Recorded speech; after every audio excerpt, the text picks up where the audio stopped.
ke manusia ya.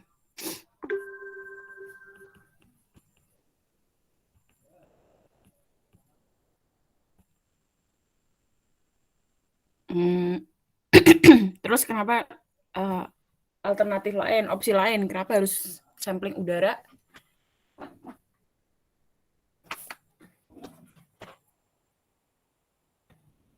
Supaya bisa melindungi kesehatan manusia. Terus, Uji emisi, emang emisi itu apa? gas buang, Gas buang dari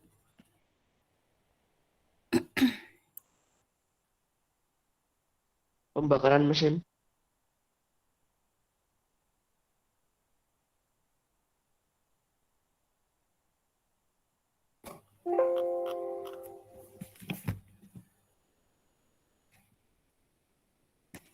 pembakaran mesin.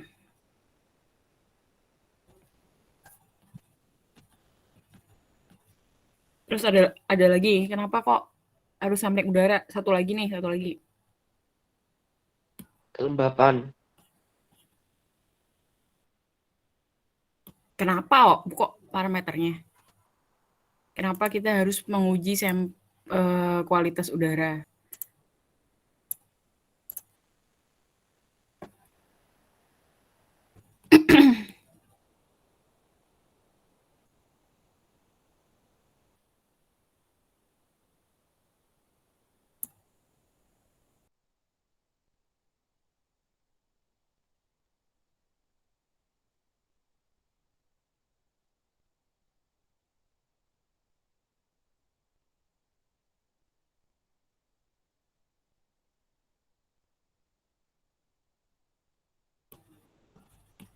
Supaya lebih ini ya, supaya lebih kualitas udara kita lebih terjaga gitu dan kita bisa mengendalikan jikalau ada polutan itu kita bisa bisa mengelolanya gitu.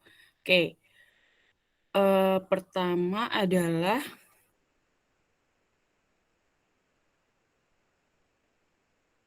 sebelum sampling itu kita harus tahu nih standar-standarnya yang digunakan untuk sampling. Nah, ini tuh banyak banget kalau udara itu jadi basicnya adalah Keputusan Menteri Lingkungan Hidup nomor 13 tahun 95. Itu tentang baku mutu emisi sumber tidak bergerak. Terus ada lagi faktor kimia di udara lingkungan kerja. Bentar, contoh contoh emisi sumber tidak bergerak tuh apa?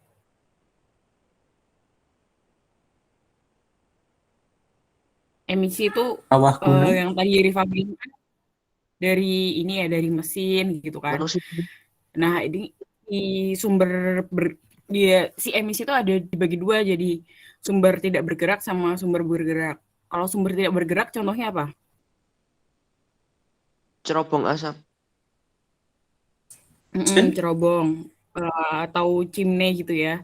Dari pabrik atau dari insenerator atau dari genset gitu. Dia kan nggak bergerak. Terus standar lainnya adalah tentang indeks standar pencemaran udara atau ISO. Mungkin di kota-kota yang cukup gede gitu, ibu kota itu pasti di apa sih alun-alunnya gitu ya, di alun-alun atau di pusat kotanya tuh ada kayak standar standar kualitas udara jadi yang baik, buruk, sedang gitu. Pernah lihat nggak di kota kalian?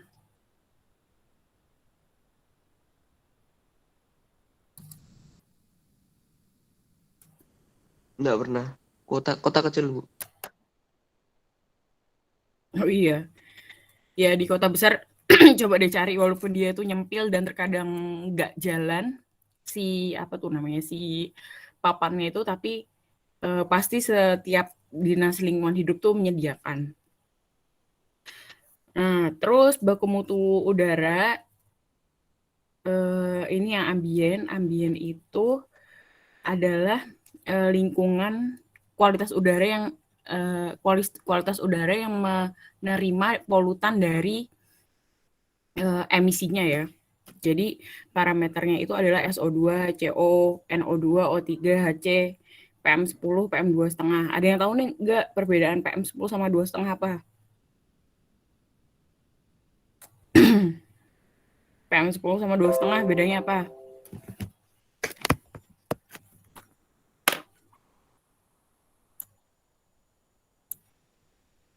Gak tahu. Secara logika, kepanjangannya PM apa dah?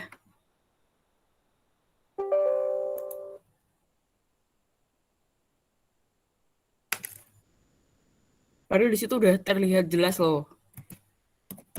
Ukuran partikelnya mungkin, Bu. Jadi partikulat meter PM itu. Di sini kan ada tulisannya partikel. Jadi kalau PM10 itu artinya partikulat meter yang di udara itu ukurannya 10 mikrometer. Nah, kalau yang PM2,5 itu adalah ukuran debu gitu atau partikulat meter yang di kualitas udara itu 2,5 mikrometer. Menurut kalian lebih berbahaya yang mana? PM10 apa PM2,5? 2,5. 2,5. Ya, PM2,5 ya. Jadi dia lebih, kalau PM10 kan lebih bisa disaring oleh misalnya bulu hidung ataupun alat lainnya gitu ya. Nah, kalau PM2,5 itu relatively lebih kecil banget, apalagi satuannya mikrometer ya. Terus habis itu ada debu, dashfall, timah, total fluor, klorin, sulfat gitu-gitu. Nah, setiap parameter itu waktu pengukurannya juga beda-beda, serta metode analisisnya juga. Lanjut. Nah, tadi ada juga yang misalnya emisi bergerak. Emisi bergerak contohnya adalah kendaraan bermotor. Jadi kendaraan bermotor yang misalnya ini nggak semua sih, nggak semua kendaraan bermotor itu dicek uji kualitas udaranya, tergantung kalau misalnya alat berat gitu ataupun yang berhubungan sama industri yang green industry gitu, biasanya dicek uji emisinya gitu setiap tahun. Di sini ada ketentuan juga, misalnya motor itu tahun pembuatannya kurang dari 2007, jadi parameternya itu lebih ketat dibandingkan yang motor yang masih baru gitu. Nah, kalau si sampling metodenya atau sampling lokasinya itu juga harus ditentukan, jadi nggak sembarang asal lokasi yang bisa diambil gitu. Jadi harus benar-benar representatif polutannya di mana. Nih tadi kan setiap parameter yang sesuai sama peraturan itu kan beda-beda ya. Jadi ada SNI 19 2005, terus ya gitulah beda-beda ya, 98 2005 tentang CO, NO2, oksidan dan lain-lain. Oke, ini istilah dan definisi. Jadi kalau prop itu adalah sampling inlet atau contoh uji masuk dari alat pengambilan contoh uji. Terus kalau absorpsi adalah penyerapan secara kimia oleh tumbuhan, bangunan, dan penghalang lainnya. Terus kalau adsorpsi adalah penyerapan secara fisikal oleh tumbuhan, bangunan, dan penghalang lainnya. Ini contohnya adalah kalau adsorpsi itu udah ini ya, udah penelitian lebih detail sih. Maksudnya untuk menguji kualitas udara lebih detail tadi, yang pertama adalah prop ya. Prop itu misalnya knalpot motor. Knalpot motor itu kan si knalpotnya itu kan jadi motor gitu ya. Terus alatnya yang buat nguji kualitas udara tuh dimasukin ke sini gitu. Nah, yang ini itu namanya adalah prop. Terus ada lagi misalnya cerobong. Nah, cerobong kan. Nah, di setiap cerobong itu biasanya ada titik-titik tertentu yang udah dihitung oleh engineer yang di sebuah instansi. Nah, si titik ini itu namanya probe gitu. Jadi dia benar-benar buat menguji kualitas udara. Terus tadi ada lagi istilah absorpsi sama absorpsi.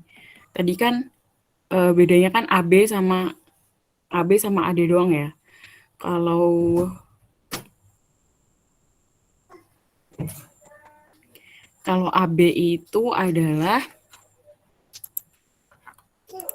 absorpsi itu penyerapan secara kimia. Berarti dia tuh misalnya suatu partikel atau suatu material gedung gitu, material gedung. Terus yang kuning ini adalah polutan dari udara. Jadi kalau dia metode secara absorpsi, dia itu benar-benar masuk ke seluruh permukaan di material gedungnya gitu.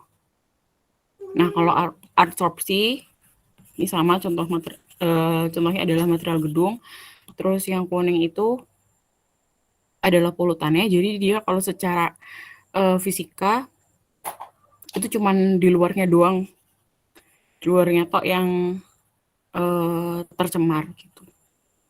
Ataupun si material gedungnya itu cuman terserap di bagian luar permukaannya doang.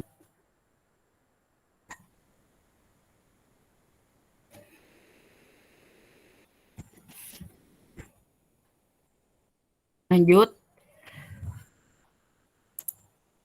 Nah, istilah yang lain adalah stasiun. Stasiun adalah tempat peralatan pengambilan contoh uji dengan sistem otomatis. Terus lokasi itu adalah area yang dipilih untuk menentukan pengambilan titik contoh uji. Terus titik pengambilan itu tempat peralatan pengambilan contoh uji.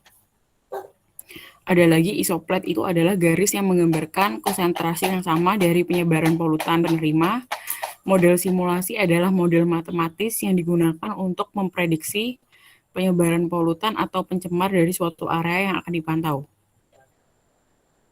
Ada yang tahu nggak misalnya penerapan model simulasi apa? Model simulasi pada pencemaran udara. Ada ide?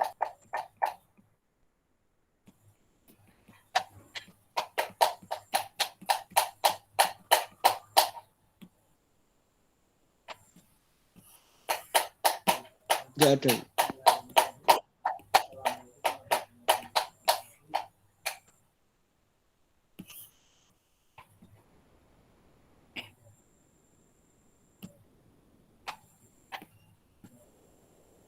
Nah, dia itu contohnya misalnya tadi ya si cerobong atau sebuah kawasan industri gitu. Kawasan industri kan ada banyak berarti kan otomatis untuk cerobongnya. Nah, kawasan industri itu cerobongnya banyak. Oke. Nah, jikalau ada suatu ledakan ataupun suatu polutan yang benar dia itu keluar dari baku mutu emisi, otomatis lingkungan di sekitar kawasan itu kan bakal buruk kan kualitas udaranya. Nah, fungsinya si model itu adalah jadi ini misalnya kawasan industri ya, kawasan industri, terus habis itu kita buat perimeter di sekitar kawasan industri ini gitu. Jadi misalnya dalam radius 1 kilometer, 5 kilometer, 1000 kilometer, oke. Nah, kalau udah kayak gitu, di running nih si modelnya dalam dalam waktu tertentu, misalnya 1 jam, 1 hari, 2 hari, apakah ada kematian dengan efek dari pencemaran udara ini gitu. Apalagi misalnya dipengaruhi oleh arah mata angin. Kalau misalnya semisalnya ke barat berarti kan dia ke sana ya. Otomatis wilayah daerah sini tuh lebih ada kemungkinan buat tercemar dibandingkan yang di sebelah sini gitu. Fungsinya model itu kayak gitu. Model pencemaran udara. Kita juga bisa ngitung berapa kematian yang ada di sini atau berapa berapa luas area yang terdampak di area sini. Apakah ntar polutannya itu bisa merusak gedung atau infrastruktur kalau misalnya dia itu sifatnya asam gitu.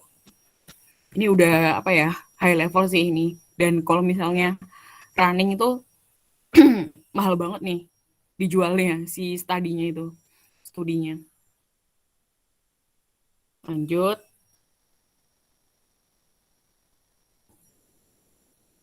Terus tadi ada dua kategori teknik sampling kualitas udara. Dia itu ada yang emisi kan tadi sumber bergerak sama tidak bergerak. Kalau emisi eh, yang bergerak itu kan contohnya knalpot, terus yang tidak bergerak adalah cerobong pabrik. Ada juga yang teknik sampling udara ambien. Ambien itu adalah sampling kualitas udara pada media penerima polutan udara atau emisi udara. Nah, coba ini kan yang dicerobong ini namanya apa?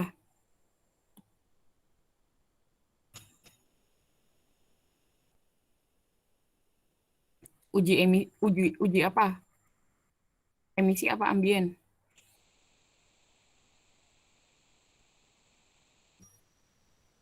Cerobong emisi. Emisi. Jadi kalau yang ambien tuh di mana?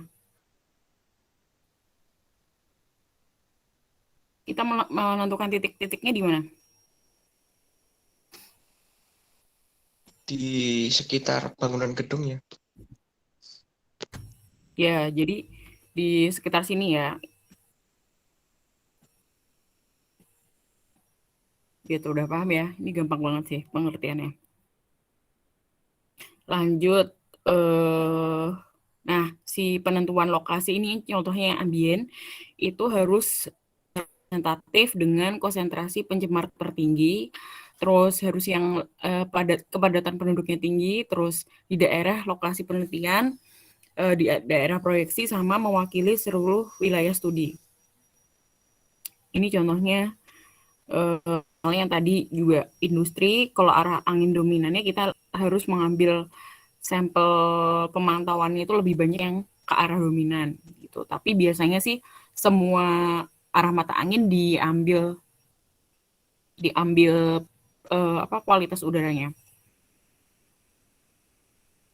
Nah, ketentuannya itu juga naruh alatnya, alat kualitas udaranya itu juga nggak sembarangan. Jadi harus misalnya adalah jaraknya itu harus lebih dari 15 meter dari jalan raya. Terus ketinggian antara 3 sampai 6 meter dari permukaan bumi. Terus sampel partikulat dilakukan minimal 2 meter di atas permukaan datar. Harus lebih 15 meter dari suatu pemanas, lalu ditempatkan minimal 2 kali ketinggian gedung yang terdekat. Terus nih contoh apa sih alatnya ya? Contoh alatnya. Ini ada dust holder, dust fall, impeller. Tadi kan setiap parameter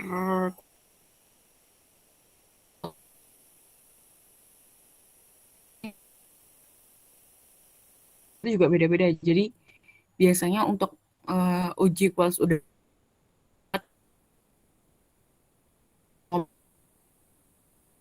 kapasitas CO gitu yang aneh-aneh parameternya itu nggak ada di Indonesia. Jadi biasanya kita ngambil sampelnya doang, terus ngujinya itu di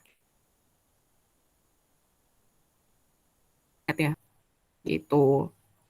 Dan ngujinya itu mahal banget, makanya kayak master atau profesor udara tuh nggak banyak di Indonesia ya, bahkan di UGM pun setauku nggak ada karena nggak tahu ya, UGM tuh kayak kurang kurang spesifik, kurang mendalami di bidang udara.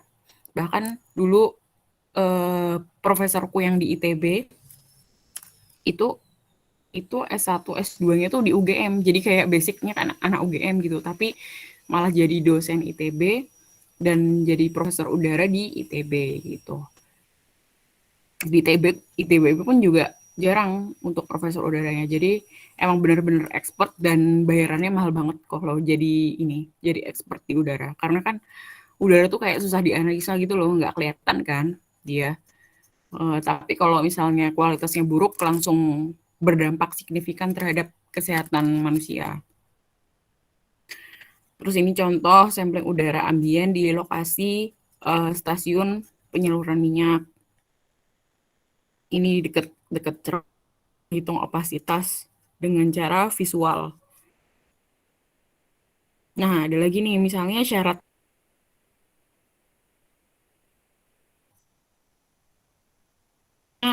pengambilannya itu atau inletnya itu harus eh, nggak boleh terhalangi nih ya. Contohnya, misalnya di pohon tertinggi, terus minimal 2 meter,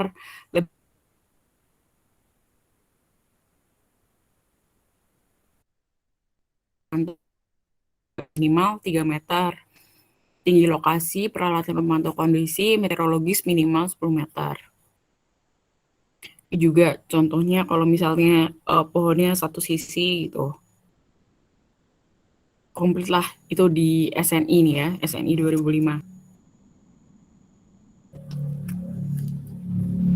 Nah, kita move on ke pengujian sampel emisi yang di cerobong. Kalau di cerobong lebih gampang ya, karena dia itu nggak bergerak kan. Terus juga nggak dipengaruhi oleh arah mata angin, jadi dia tetap di situ kan. Terus cara perhitungan itu adalah di setiap cerobong itu kan biasanya yang diameter atasnya itu lebih kecil dibanding diameter bawah kan. Terus aliran gasnya itu yang misalnya dari insenerator ataupun dari boiler itu kan dari bawah. Makanya kita ngambil titik samplingnya itu yang pas di atas. Nih yang ada gambar yang warna hitam. Tapi dia juga penentuannya juga nggak sembarangan. Jadi ada hitungannya dua dua kali D kecil kali D besar per D kecil plus D besar. Nah, D kecil itu adalah cerobong diameter dalam cerobong atas, yang D besar itu adalah diameter dalam cerobong bawah. Oke, habis itu dihitung, kita nanti bisa menentukan titik pengambilan sampel di cerobong itu. Nah, supaya nggak bingung karena ini dilakukan tiap 6 bulan sekali gitu kan, makanya nggak mungkin kan kita harus ngitung-ngitung terus. Makanya di sini biasanya tuh di titik samplingnya itu ada apa sih kayak pelat gitu yang menentukan bahwa itu uji buat cerobong. Oke, ada yang tanyain sampai sini?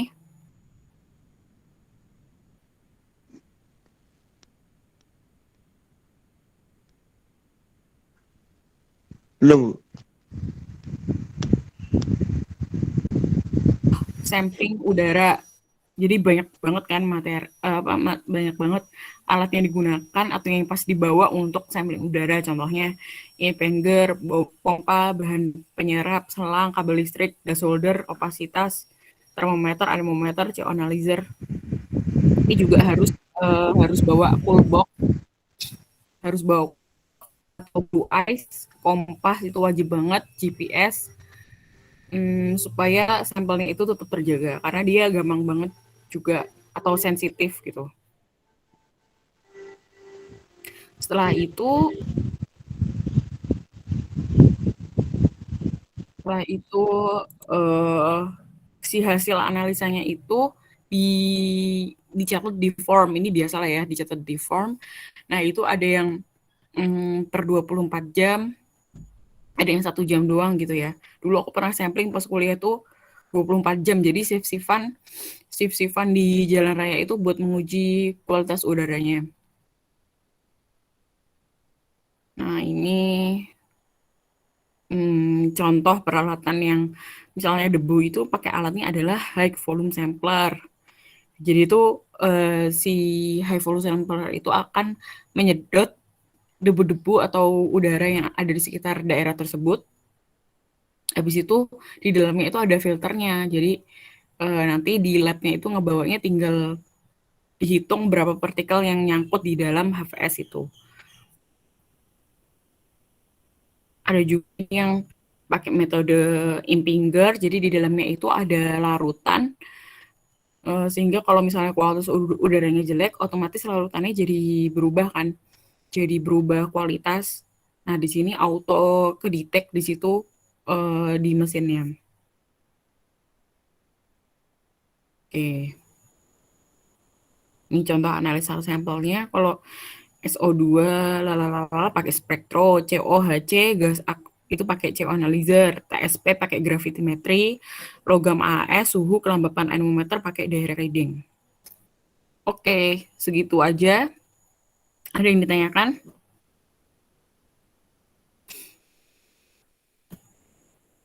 Bu, izin tanya, Bu. Kalau Gimana, untuk Noval? yang uji cerobong tadi itu, ya kalau alat yang untuk menguji cerobong tadi apakah sama seperti yang untuk menguji knalpot motor itu yang alat prop tadi itu, Bu? Kalau cerobong sama knalpot hampir mirip sih, tapi lebih canggih yang cerobong karena cerobong kan kualitas udaranya lebih kompleks dibanding yang knalpot. Tapi kalau yang cerobong sama yang untuk uji kualitas udara yang di samping-samping itu, yang di wilayah itu atau ambien itu beda banget. Jadi kalau yang cerobong itu biasanya ada kayak satu mesin bisa ngecek langsung semuanya gitu. Jadi di tempat udah tahu kita kualitas udaranya kayak gimana.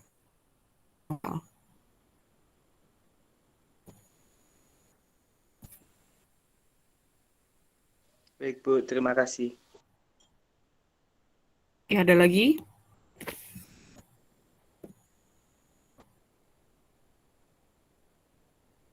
Nah, aku tanya nih pendapat.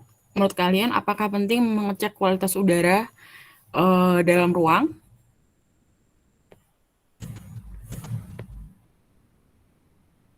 Penting. Alasannya? Ya, kalau ruangan-ruangan tertentu yang mengandung zat kimia ya, mungkin itu harus dicek secara berkala. Kalau enggak, keracunan. Kalau ruangan biasa apa ya? Yang nggak ada apa namanya bahan kimianya. Ya, penting juga untuk sirkulasi udaranya apakah oksigennya tercukupi. Tapi enggak seurgensi yang ruangan itu. Pendapat lain?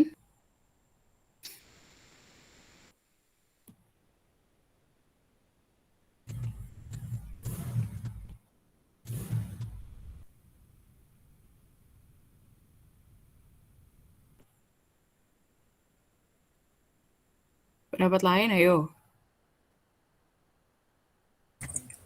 Kalau ruangan biasa maksudnya bukan ruangan yang terlalu sering digunakan atau penghuni ruangannya sedikit, menurut saya nggak perlu sih Bu. Yang penting ventilasi udaranya berjalan dengan lancar.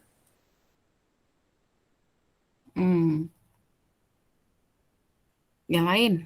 Satu lagi, satu opini lagi.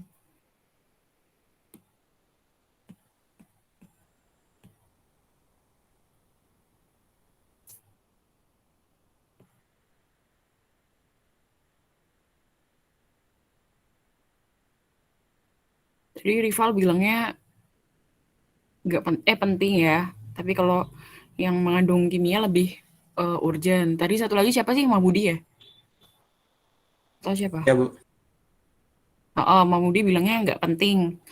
Kalau yang penting yang ventilasinya ada di situ. Satu opini lagi,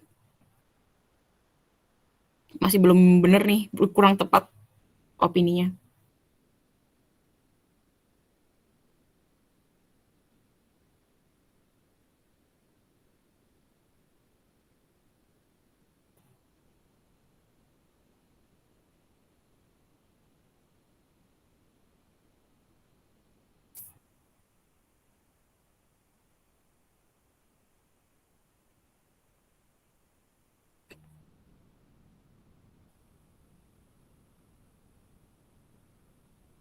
Siapa yang mau mengemukakan opini? Kok cuma 27 orang ya? Dikit banget.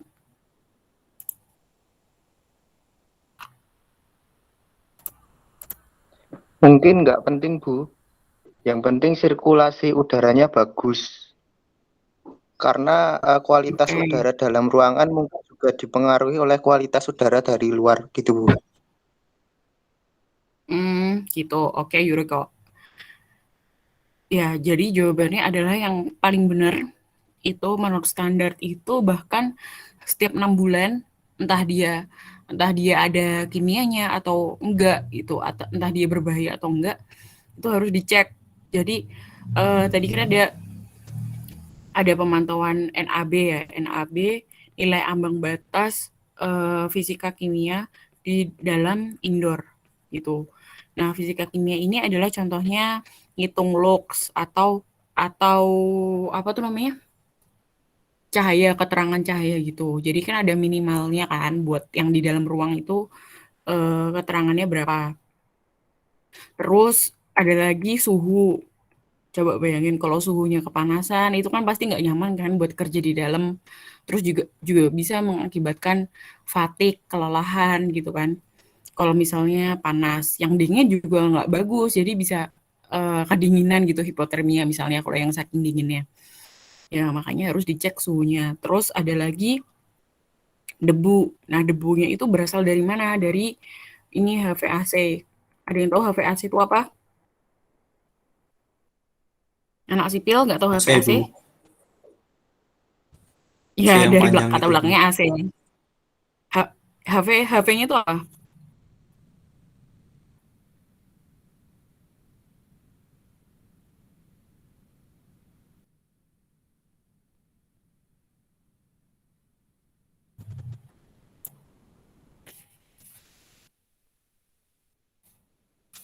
Heating ventilation. Iya nggak sih? Ya, heating, ventilation, and air conditioning. Jadi nggak semua nih, misalnya kita kan emang di tropis ya. Tapi kalau misalnya di luar negeri tuh heating dibutuhin banget kalau misalnya mm, lagi musim dingin gitu ya. Terus ya kalau ventilation ya bener-bener ventilationnya harus bagus dari entah dia dari apa nih namanya jendela ataupun pintu ataupun exhaust fan gitu yang auto dia bisa apa sih ngenarik udara di dalam terus tinggal di recycle sama kualitas udara yang atau udara yang di luar gitu. Nah, si debu itu dari si HVAC ada juga beberapa ngecek bakteri gitu misalnya. Bakteri yang di udara tuh juga ada loh. Jadi kalau apa bakteri atau virus gitu ya. Secara soalnya kan emang nggak kelihatan ya benar-benar si udara tuh jadi harus dicek si bakterinya juga. Nah, dari kualitas udara ini yang per 6 bulan sekali minimal dicek, itu kita bisa menentukan bagaimana cara memonitoring supaya kualitas udaranya itu tetap bagus gitu. Nah, salah satunya itu misalnya memasang banyak tanaman indoor gitu. Tanaman indoor kan otomatis dia akan menghasilkan O2 gitu yang akan disirkulasi ke udara sekitar, udara di dalam ruang tersebut sehingga polutannya lebih berkurang. Dan juga si tanaman ini tuh bisa nempel apa debu-debunya itu bisa nempel di sini gitu. Jadi mengurangi dampak terhadap orang yang di sekitar. Jadi terlindungi. Terus habis itu misalnya memasang exhaust fan atau memasang filter filter dalam ruang gitu yang bisa menghilangkan bakteri atau virus gitu. Jadi jawabannya adalah penting ya kalau indoor air quality monitoring. Bahkan dia itu menurut penelitian bahkan lebih lebih berbahaya dibanding yang di outdoor yang kayak misalnya dari cerobong ataupun dari apa sih knalpot gitu. Karena kan dia otomatis wilayahnya lebih besar kan karena terbuka gitu. Kalau indoor kan benar-benar tertutup di satu ruang. Dan kalau misalnya HVAC-nya ini udah nggak jalan ya, udahlah susah banget untuk apa ada sirkulasi udara yang bagus gitu.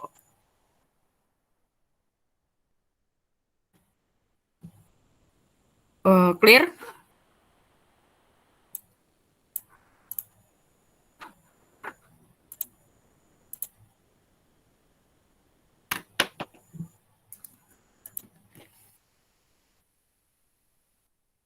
Ada tanggapan? Jelas sih, Bu. Eh,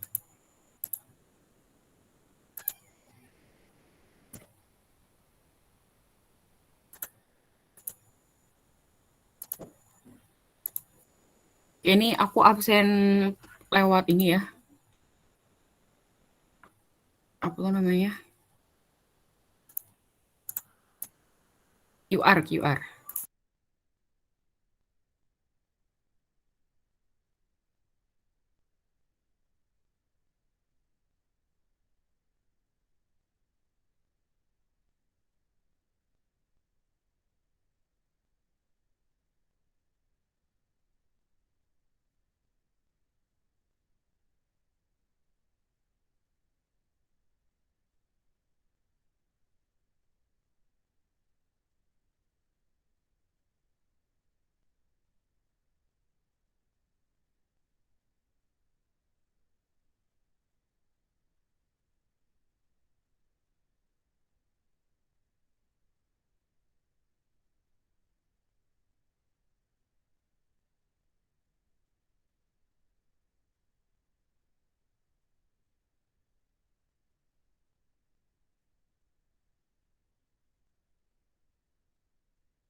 Bentar.